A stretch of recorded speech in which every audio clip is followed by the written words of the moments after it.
Welcome to the Northeast Kingdom Voice. I'm your host, Scott Wheeler. Today's guest is no stranger to this show. She's been here a number of other times. Well, she's here today. Sorry, Todd. Welcome to the Northeast Kingdom Voice. I'm your host, Scott Wheeler. Today's guest is no stranger to this show. She is Tanya Sousa, the owner of Radiant Hen Publishing. She's here today just to kind of update us with what she is doing with her life as a writer and as a publisher. Welcome to the show. Thank you for having me back, Scott. You know, one thing I always tell you, how do you do it? You're everywhere.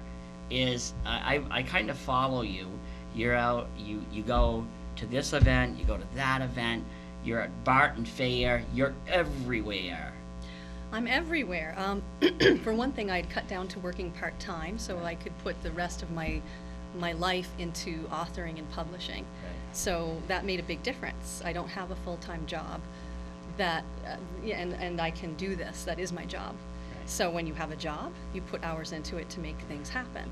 So as an author, I'm probably putting more time into my authoring than I am into Radiant Hen Publishing right now. Radiant Hen Publishing is kind of I'm trying to figure out where it's going to go next, how it's going to develop. So it's sort of in a cocoon stage and sleeping. Right.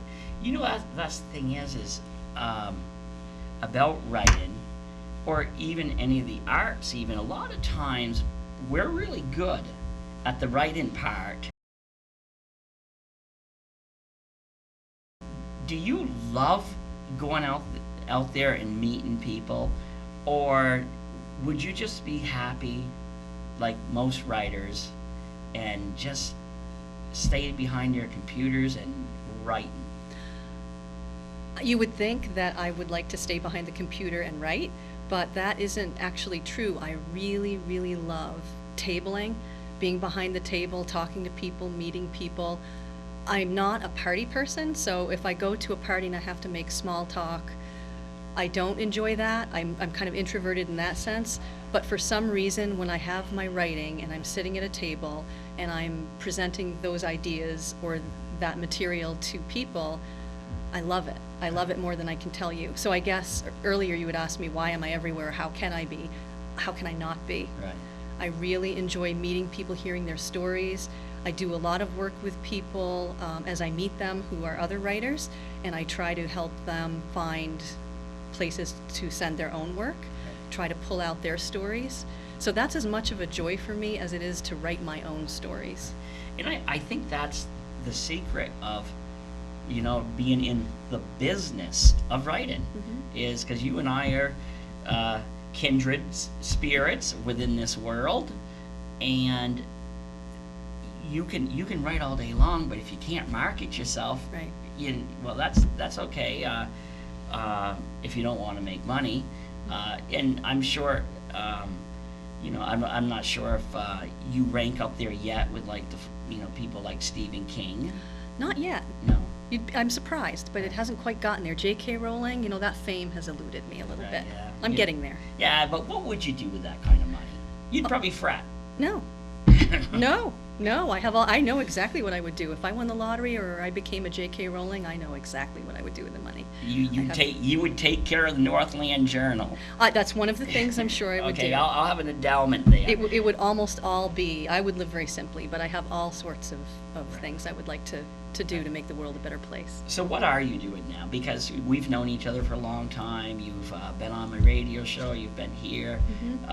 What do you have in the works now? Actually, it's kind of exciting right now. This is a good time to be on the show because there are a lot of things going on. I went to Boston. Let me back up. I went to Boston a while ago to see a celebration of International Day of Peace. And they had an event that was right on Boston Common. They had all kinds of music, poetry. I had a friend who's a poet who was reading there. All sorts of events going on that people could watch that celebrated peace. And I was very inspired by the thought. Now, you know as well as I do that the Northeast Kingdom is loaded with artisans, Oh, yeah. and such talent. So I came back and I thought, this is a chance to put something together and have our own sort of peace thing, excuse me, not necessarily in a kumbaya type of way, Right. but something full of passion, fun. And I contacted Kim Crady-Smith from the Green Mountain Bookstore in Mhm. Lyndonville, and she was all, very enthusiastic about working on that with me. We've pulled another few people on a committee with us, and November 22nd, we're doing it. It's gonna be called Peace and Pie. We have a logo, and we have a wonderful lineup of people, and I can talk more about it on, in press releases later when it's solidified. But we have poets and musicians, we have young and old, we have a wonderful lineup. We have Catherine Patterson as our keynote speaker, and I don't know if you know who she is. I don't have a clue. She is a very famous Vermont children's book author. She has won numerous awards. I think she's written like 30 books, and her book, A Bridge to Terabithia, was made into a movie. It's a very famous book, and I think she has another book that's being made into a movie now. So she lives in the Montpelier area, central Vermont, and she's coming to be our keynote speaker, and she is hard to get. I mean, she's in demand. So what's the overall purpose? The purpose of Peace and Pie is it's an event that through the arts, whatever presentations we have, will highlight something about justice, peace, empathy, compassion, those type of themes. And it's just basically to spread that feeling and that idea through the arts. It's going to take place at Lyndon State College, November 22nd, from 1 o'clock to 3:30. And again, the lineup is fabulous. And it's called Peace and Pie because people will come, can donate whatever they can or not. If they can't afford to donate, they don't have to. But what they get is they get the program, and they get a piece of pie. So we thought that would be fun. It's so close to Thanksgiving that we thought that would be a fun title and a good way to promote it. Right. Do you expect a pretty good turnout from artisans? As far as the program, or as to watch as an audience? Well, both. Yes, Right. both. Yes, we've had people very, very happy to take part in it, and I think the topic itself, as well as Catherine Patterson as the keynote speaker, and the lovely lineup we have, I'm expecting a good crowd. And not for a political statement or anything, but do you ever watch the news and think, what the heck? Yeah. This is why I try to balance it with everything I do. I'm just talking about the the war, constant bad. I still live in a world, and I still think I'm right. I still think the media focuses on all that is bad in the world, and sometimes you forget about all that is good. No matter where I go, I run into good people. Right. And I know there's bad people, but I even think mixed in with those bad people are some, they're even good in their own way. And of course, I've been told that I live in my little glass bubble, and I've been told that too. And I look out at the world through my rose-colored glasses, but usually not many people have steered me wrong. Right. Well, first of all, I think that you have a choice in life. You can look at things in a positive way, Right. and you can try to make a difference, and you can try to find solutions. My theory has always been, and my observation has been, that people change and are more motivated by positive thinking. And that if they think that the world is savable, that there's a purpose to saving it, that people are generally good, they're more apt to go out and try to make a change.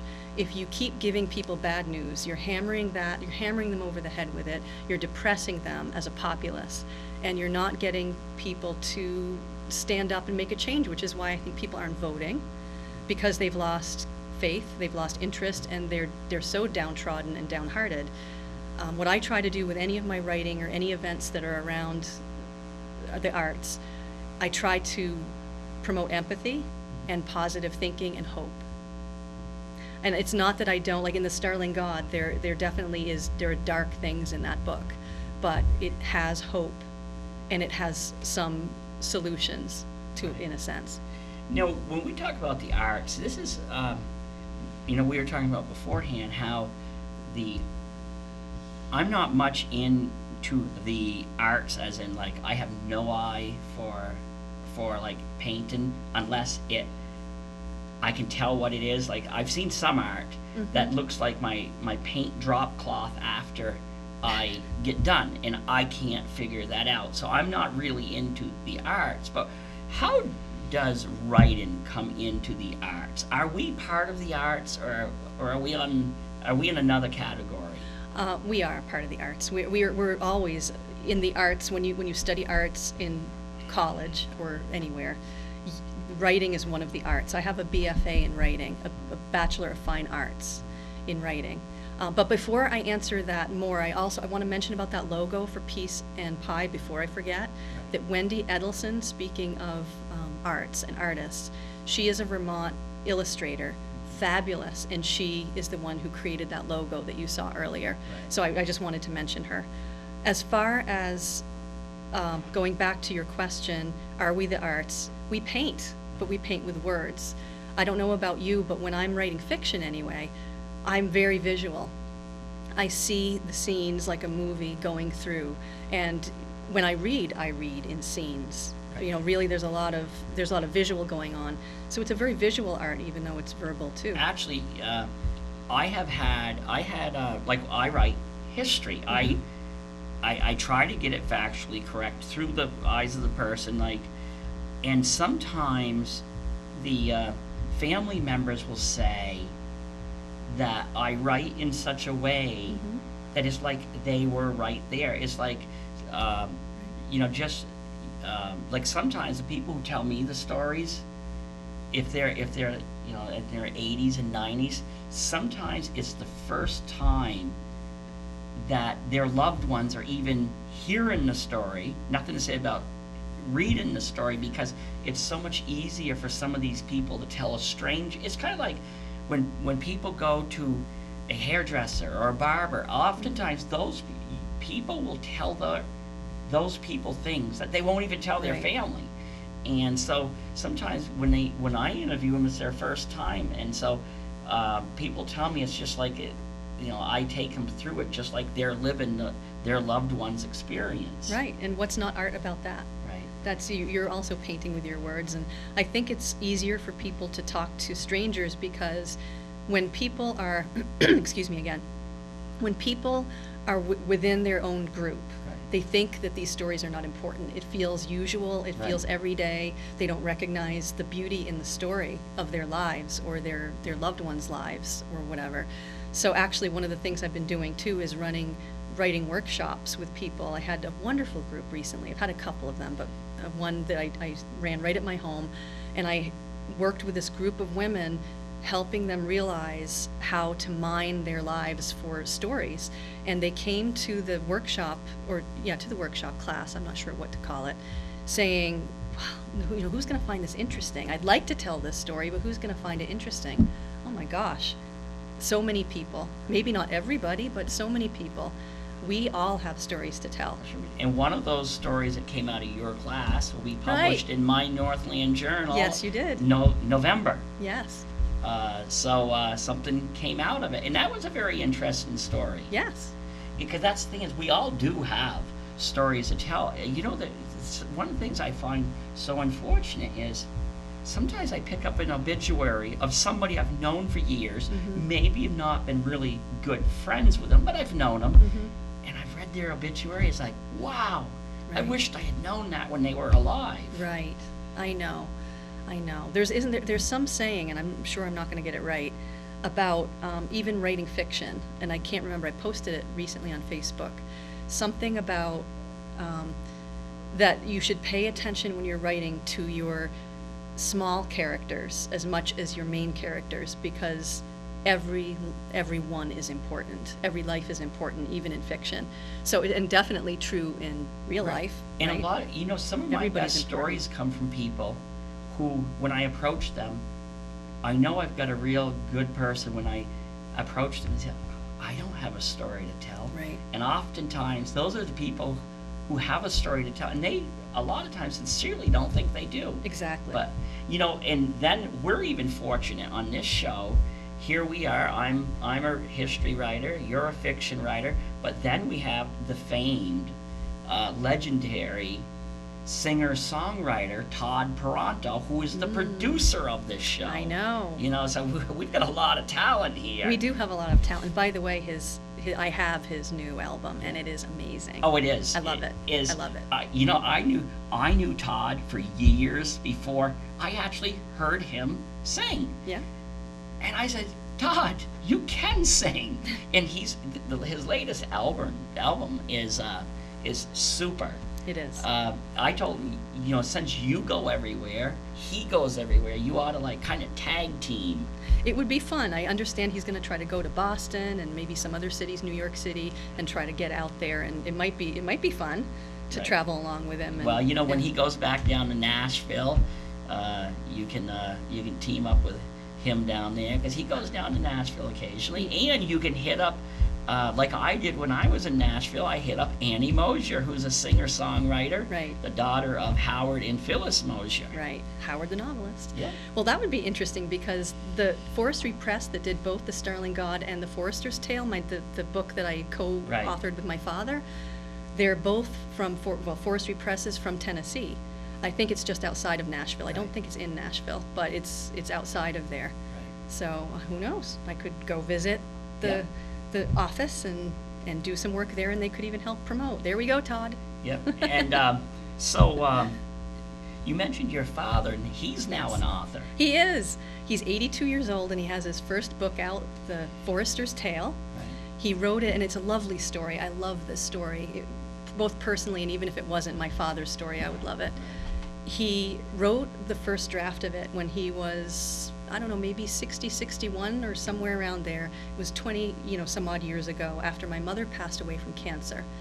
And I really believe that he wrote the story because he was a businessman. He was never a writer. I really believe that he wrote the story to deal with grief because there's a lot of, withdrawing from the main character, withdrawing from society, sort of healing, learning, gaining new spirituality or a renewed sense of spirituality, and finding love that he didn't expect at the tail end of his kind of self-imposed exile in the forest.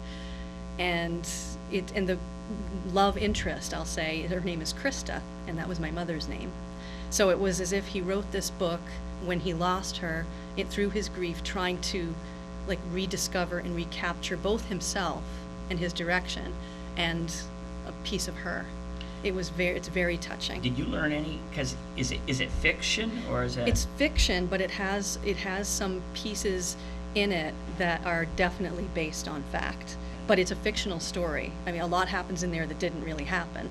But there are, experiences that he had from youth up that I grew up hearing about, that my mother and he would tell us about as children, sort of spiritual experiences that he always kept very quiet about. He didn't quite know how to explain, or maybe he didn't even know what to think of it.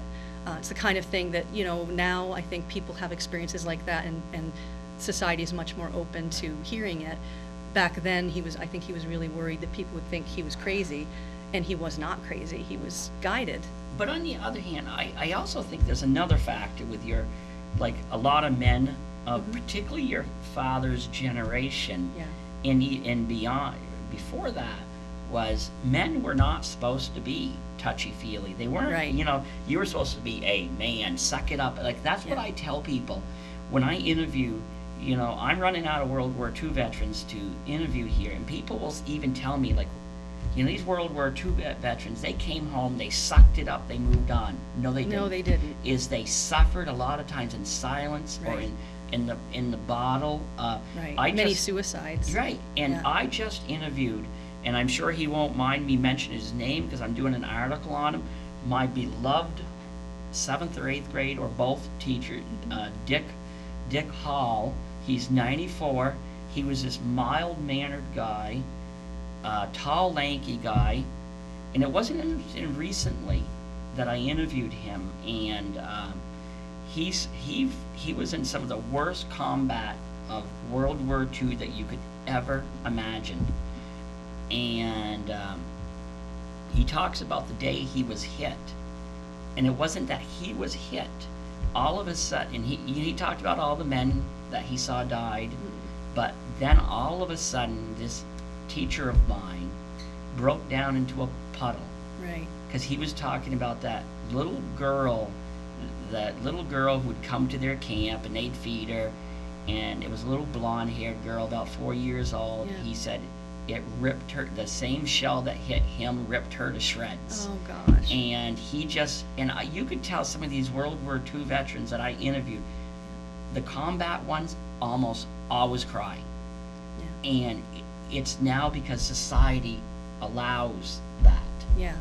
And it isn't just the people who saw the direct combat. There certainly is injury for a number of reasons, whether you're behind, Right. whether you're shooting off the missiles and Right. you never see the people, Right. or you see the people. I think a lot of veterans know that they've done something that they think on later and they realize was immoral or wrong to their way of looking at Yeah. it, and that's very damaging in and of itself. And I don't know if it's always that it's wrong. Well, it is to them. Right. But I mean, and I would say it is. It's the fact that, even the people I've interviewed who were in a position of kill or be killed, Oh, of course. they still carry a burden with them about claiming another person's life. Right. That's what I mean by wrong. You can have a reason, but there's still, it's, taking, if you're, anyway, that's Yeah. probably not a topic we should get into. We could go on and on and on. Right. I think war is wrong. Right. So I think it's wrong. Killing other human beings is not okay.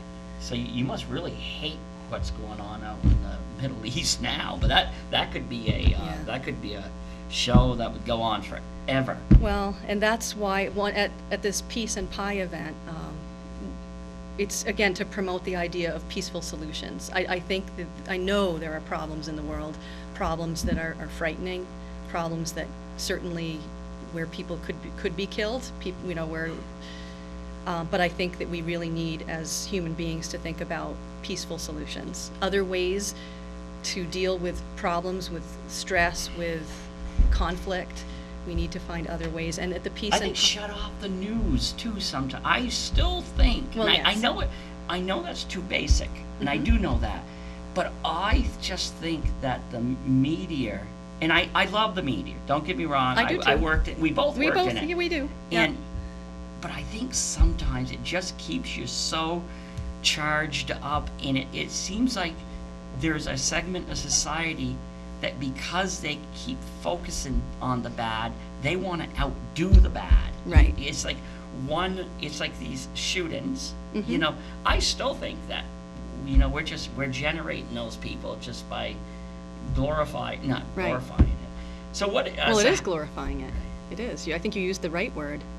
We can teach other human beings as they grow that there are peaceful solutions and there are possibilities, or you can teach them that the world is a scary, horrible place and they'd better have all their guns up and pointed before somebody shoots them. We have a choice. So back to your father's book. Oh, yes. Are you pretty proud of him? I am more than pretty proud of him. And another fun part was when I saw the first draft years ago, I typed it up for him, and my sister Karen had typed some up for him as well. And it was just so well done, considering this is a man who really, didn't go on to college, was a businessman, a very successful businessman, but not an artisan. And he did such a fine job, and it was such an intriguing story, but there were some parts that needed some filling in. There were some characters that he mentioned that just weren't fleshed out, things like that, some scenes that needed developing. So I pulled it out when he was right before his 80th birthday, right before, 6 months or so before Christmas, I guess. And I asked him if I could play around with it, and he said, yeah, whatever you want to do. He just had written it and just gave it to me. He didn't really think anything would ever happen with it. And I sat down with it, and I did a redraft, and I filled in the holes, so to speak.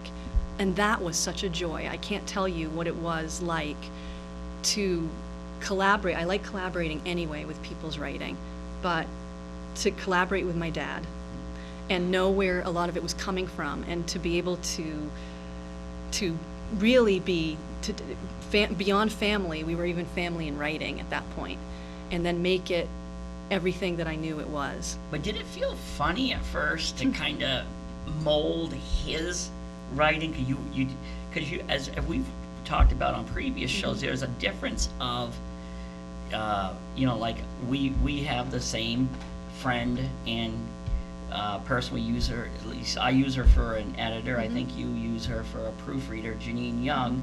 I always said that she did a great job editing me because she doesn't she edits me, but she doesn't rob me of my voice. Right. So you were probably really conscious of that when you're working with your father. You wanted to work with that piece of work, right, but you probably were really sensitive about not robbing him of his voice. Right, and that was not as hard for some reason. I don't know if it's because I knew the story so well, or because I've done collaborations with other people, and I've done some ghost writing for people. There was a gentleman with traumatic brain injury, for example, who had these amazing stories to tell, but he just couldn't organize them enough to get them in writing. And so I've worked with people to be a chameleon and find their voice, learn enough about them to find their voice, and then tell the story.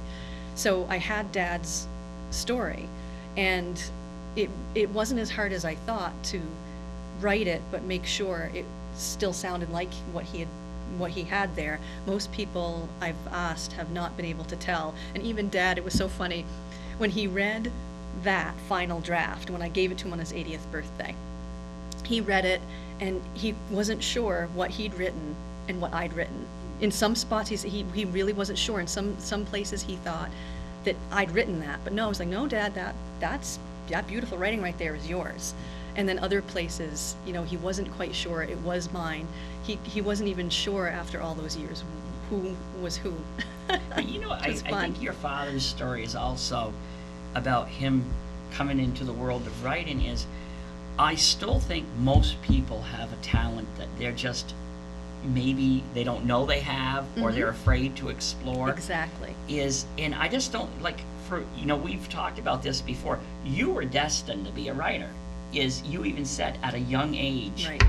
I have people that are still shaking their head saying, this knothead is a writer now. There was no rhyme or reason, but I did find my love of people. I found my love of being able just to talk to people and pull their stories out. Because I live a boring story, I haven't really done anything, but I'm able to, to be realistic, I look at the people in my life that I've interviewed, and I'm thinking, wow, they've lived, such ordinary people oftentimes lead extraordinary lives. Right. And it is, people fascinate me. Yes, they're, we're interesting creatures no matter how you look at it. This is true. I can't argue with that. No, just when I was at the grocery store, and I had this, because I've had a recovering heroin user on here. I invite everybody, because it gets a dialogue going. Right. I've even had a self-confirmed heroin user come up, thank me for the work I do, and I can have when I go to the store, Penny does the shopping, and I do the visiting. The visiting. Yeah. That's hard to believe. Oh, hard to believe. Yeah, I can't imagine. So what's your next projects you have working besides your Peace and Pie? Right. Some things that I should mention. I want to give a shout out to the Wooden Horse Arts Guild, because they have a scholarship fund, which I believe is open now for applications. I think it is now. And I had applied a while back and was graced with one of their scholarships to attend a writer's workshop, which is a wonderful workshop down in Fairleigh, Vermont, put on by Northern Woodlands Magazine. Sometimes I get mixed up with that name and another name. And it's a 3-day, very expensive workshop worth every penny, but it was something that I wouldn't have been able to afford to do by myself. And that scholarship, is helping me go. So I guess I would like to put a shout out, a thank you to them for that, and that I'll be doing that, learning and talking to other nature-oriented authors. And if people are interested in donating to that there's a 50-50 raffle they're doing to raise money for it, but certainly you could just donate. and it helps a lot of people of all ages. I'm sort of, in the upper range. Right. And, or middle-aged, and then I know that they've given scholarships to high school students and college students, so there's no age limit. It's just if there's something that will help you pull your work up further, in some educational way, I believe, then go for it. I think your message, and even mine, is really good from particularly the younger people, is I think here, we're talking about negativism. Mm-hmm. I think kids, especially when you're in high school, you're bombarded with negativism. And, there's a segment of society, we have a can-fail attitude, Mm-hmm. and you want to spread the pain to everybody else around you. And I think people hear that message, and you and I are both local people. We actually graduated the same year Yeah. from rival high schools. You graduated with my wife. Right. And I just think this message that you have to offer about, working with your father to transform him, Mhm. I still think would work with young people too. Oh, sure. Because they, I happen to think we're raising some of the most brilliant young people. I know some people are going to be listening. It's like, what do you mean? I said, today's kids, for the most part, are far more brilliant than our generation.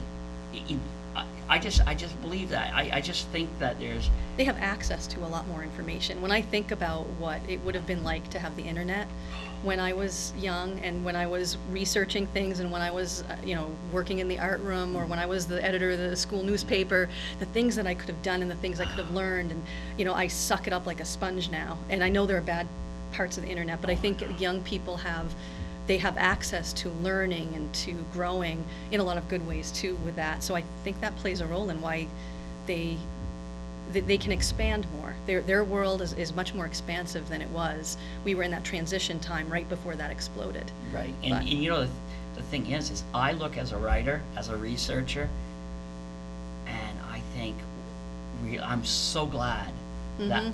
this is my this Right. is my time. We're because- alive. Yeah, well, Yay. yeah, because you look about, we can go into a museum in Vienna or Mhm. whatever right now. Is just click at the Right. I've visited caves and archaeology sites, and learned about geology and all sorts of things that I just would have no Yeah. opportunity to know about. Learned about super volcanoes that just you wouldn't hear about unless you read what was in a book. And what we do know is that, of course, history books are written by the winners of the wars. Sure. And everything is only from one perspective, and there's so much that now we're learning isn't even true. And Hey, so I now can- we can get different perspectives. How many people can say, like I've even interviewed every German soldier, German military veteran who lives here. So I haven't only interviewed the The Americans. Americans. Yeah. I've actually interviewed the quote losers of the war. Right. So even in my history, I try to Right, balance good. it out a bit. Good job, Scott. I'm So- glad you do that. But I think what you do is great. I think it's great in so many ways. I think, and your spirit is. I just like it because you and I. Well, there's so many people who focus on our differences, on their differences, Mhm. and I think the world is so much into that. But in so many ways, people think, well, we're so much alike. Right. But we have some nothing like a good old slab of meat. Now with you, you're a vegetarian. We could focus on our differences. Right. But we focus on our similarities. Right. And that's many. Right. There's a lot of it. And I just think people, they get so caught up on the differences. Well, and if they looked at the DNA of creatures, I can't remember the number exactly, but the DNA of a fruit fly Right. is very, very close. Not close as like the chimpanzee, but surprisingly close to human DNA. The DNA of all living things is not that far off from each other, no matter how different they look, no matter how different they function, the size. So we really are, even all creatures are very much the same. There are similarities. We all We all eat. We all want safety. We all, most of us mate. You know, there are some basic things that I agree, should draw us together. You know, as a planet, not even just as human beings. I like to focus on the whole picture, not just empathy for humans. Right. You know, to me, if you don't have empathy for non-human life, it's going to be hard for you to have empathy for human life. It really, and no empathy, no peace. Right. That's, So do you have any more books that you're working on? I am working on a prologue to, not prologue, what is it, what's the word? I'm blanking on words this morning. I didn't sleep well last night. Yeah, because you said you were nervous. I wasn't nervous. Somebody else said that. Oh. I wasn't nervous. I was kind of under the weather, and it just kept me up. But not prologue? Prequel. Okay. Thank there. you. Prequel to the Starling God. So then that is where the Starling God is from the point of view of birds. This is from the point of view of the character they call Godflower, the one human being that you hear the most about in the book. And So that book has actually really attracted a lot of attention for It you. has. Because I follow you on Facebook, and it's gotten some really good accolades. yeah, it has. It actually won, and they didn't win, but it was put on the short list for a national book award called the Green Earth Book Award, and that was very exciting to me. So it was one of 6 books out of the nation chosen on the short list to be considered for this particular award. And although it wasn't chosen, I consider it a win. Well, that's I it. mean, that's a win. I'm sorry, but if a little author in Vermont can be one of 6 books in the nation to be on chosen as a finalist, I'm very happy with that. So when's the movie come out? I keep trying to get James Cameron interested. Will you please contact him? Because I know you've got these big connections, you know. Yeah. No? The, An Avatar-style movie, you well, know? you gotta Computer-generated remember, art. we also have a friend who's a media mogul, Todd Pronto, again. You know, he's the producer of this, and Todd Pronto. yeah, he's the producer of this show. Yeah. And with all the, with all this equipment that Steven Spielberg would love to have, the I'm equipment sure. that we have at this studio, I bet you he could, He could make a movie. he could make it happen. Make it so, Todd. I hear laughter in the background. Yeah. So I am working on that. So you're working on I that. am working on that. I'm trying to see if there's How does it feel? Like, I think you and I have probably different feelings. When I get done a book, Mm-hmm. I make a vow to myself, never again. Oh, really? Never again. Is for that moment. No, when I get but then it all washes away when I get that book in my hand. Right. That's all. My wife kind of compares it to childbirth, because when you're in final stage of pregnancy, going through labor, never again. We're gonna have an only child. That's it. And but then once you hold the bundle of joy, it's like, oh, okay, that wasn't too bad. Right.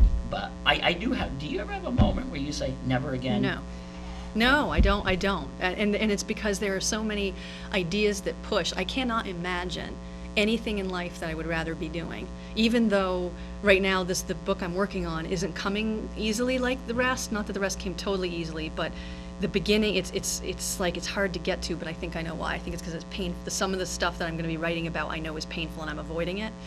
But there are so many books ready to come out, and so I have probably 3 other novels that are pushing and saying, will you just finish this one already so that you can get to me, and it's just I can't stop. Oh, but that's really the way my wife says, how do you remember some of the things you remember when you don't even know where you put your keys down?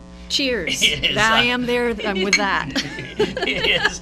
And I think it's because we work in our heads all the time. And, Right. And I just. Right. But,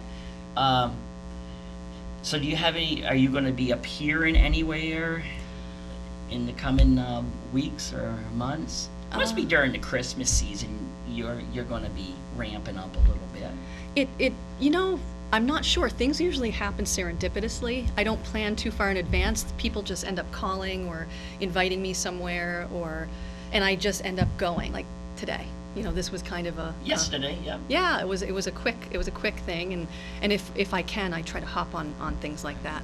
So I can't think of any appearances I'm making, except I'll be one of the readers in the Peace and Pie, but things come up. You know what I find difficult in my life, because I'm kind of spontaneous, Mm-hmm. is when the Council on Humanities calls me, or the OSHA Lifelong Learning, Mm-hmm. and they want me to present in some part of the state in a year from now. Is Right. because you have to, they have their speakers Right. all lined up, and it's like, I'll say, well, I don't know if I'm still alive, Right. but Yeah, who knows? But it's so for a spontaneous type of guy, it's really, I have to plan Right. sometimes so far ahead, and it's like that doesn't come natural for me. No, we're the same there too. Right. Yeah. So that's your father's book cover. Who designs your covers? Well, Jacob Grant, who is now from Lindenville, but is moving with his lovely young wife to Hawaii, the stinker, but we'll still be able to work together if we want. Thanks to the internet, yay! He did the Starling God cover. I connected him with Forestry Press because he'd done such wonderful work for Radiant Hen as well. He illustrated one of our books, one of our chapter books. And what I did is I found the photograph of that, and I sent that along to Jacob, and he added he doctored it up. He added the words, and he added the dog, and he pulled it together, and he did the cover. But on that one, I found a photograph that spoke to me, that I said, I asked the publisher if we could use that, and Jake did the work on making it so. And let's be real about books. Mm-hmm. I hate to say it, but the cover can make or break a book. Sure. You can have, just a prize-winning book, and if it just doesn't, Right. because you go to Barnes and Noble, and I love walking in there, but it's like, it's just kind of like died and gone to heaven type of thing. Mm-hmm. But there's so many books, and I don't actually find that big bookstores are the best places to sell books. They're because not. they get all just like convoluted in there. Right. I find general stores, even when I make appearances, that's the place. Here, Right. let me read the back of your father's book. Okay. It's, throughout the years, Michael followed his own vision of success. But when you aren't following your true calling, things tend to go wrong. It takes losing everything and retreating into the forest to break down the walls around him and to leave them open for new love. A revived sense of spirituality in a direction he never allowed himself to imagine. And that talks about, you mentioned that without even knowing about that. You mentioned earlier, people are sometimes afraid they have creativity in them that they don't know is there, that they're afraid to Right. touch. And that is exactly what this character goes through. I don't want to do a spoiler, but it has a lot to do with finding what he was really meant to do, but was avoiding. And I have people who submit work to me, and they say, well, I don't know, who want to submit work, but I'm not a writer. And I says, no, don't worry about that. We can work with it. And I think sometimes people get so caught up, and I think this, for right or wrong, the educational system, I think particularly when we were younger, focused, you have to focus on the nuts and bolts of writing, but there almost should be another grade about the creativity, because I look back at my writing that used to get C's and D's, and I look back at it, and I see some of the stuff of me today is, well, my nuts and bolts weren't all in place, like the commas and the hyphens and everything. Yeah.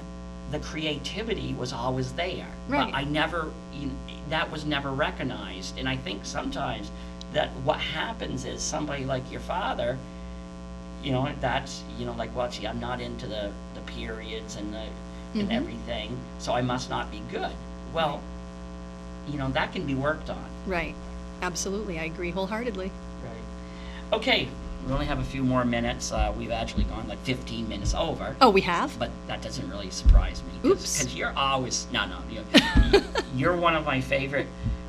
You're one of my favorite people to have on. Thanks. Are you always as mellow, or do you ever go home, kick over the garbage can, and throw yourself around? I have moods. I have moods, but I'm generally a happy person. For some reason, I could see you at that Peace Fest. You'd fit right in with a tie-dye. No, I'm not a no. hippie. No. People are always saying that. No. You're just, Well, go you're ahead. always you're like as mellow as a cat. Really? Yeah, you're just like mellow and. Well, it depends on the situation, but I've learned. I think I'm more mellow now that I'm older. I've learned that I can get very passionate and I can get very upset and intense about things. So I've learned to mellow myself very, and sit back and study things, because I'm not all, I have the ability to not be so mellow. Ranting and raving in life never gets you anywhere. It really doesn't. But it doesn't, no. No, it doesn't. No. Even when you have a passion, like, you look at these, you look at Facebook.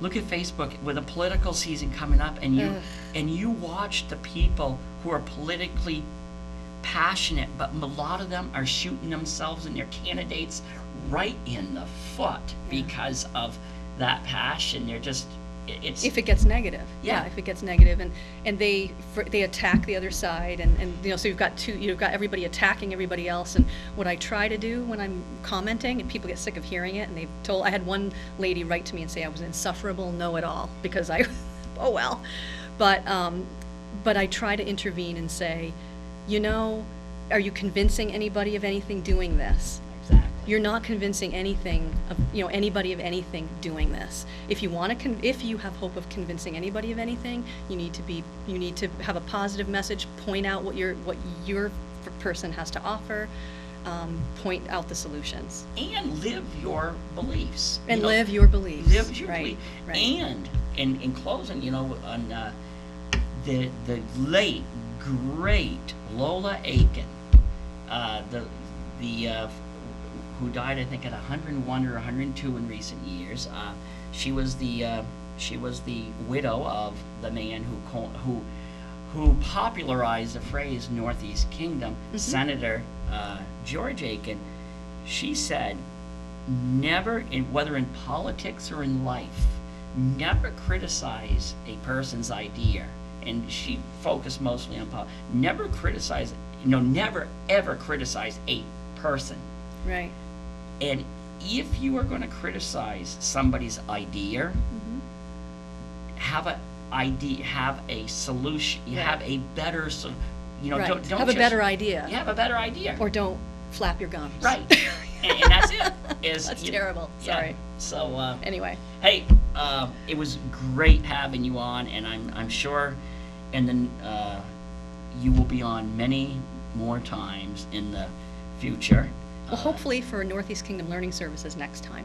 Northeast, because right. that student there. Well, hopefully we can arrange that later. Right. But anyway, thank you for having me on. Yep, and we'll be seeing you again. I wouldn't even doubt if it's before the new year or shortly after, because I need my fill of Tanya Sousa. Cheers for the last time today.